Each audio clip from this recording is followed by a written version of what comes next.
Welcome to our channel. Today at Wholesale Supplies Plus, we're making DIY cologne.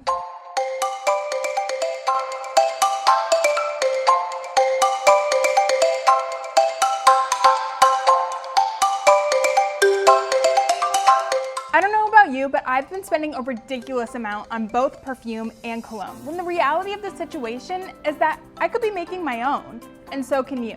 Let's get started.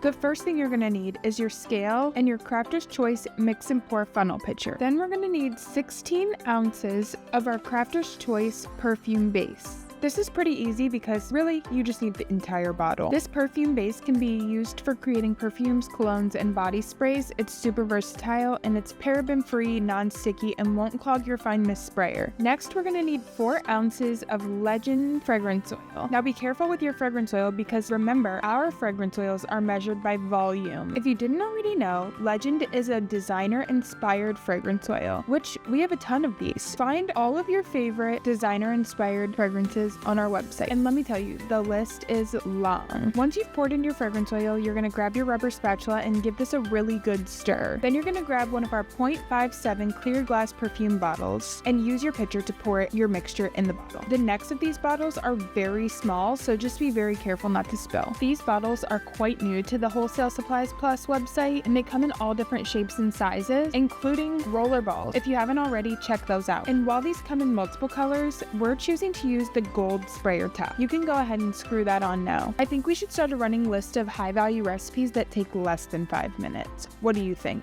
It's that easy. This two-step process is totally customizable, which means you can make 12 bottles of your favorite fragrance for the price of 1 at your local beauty store. Don't forget to like this video and subscribe to our channel. Thanks for watching. See you later.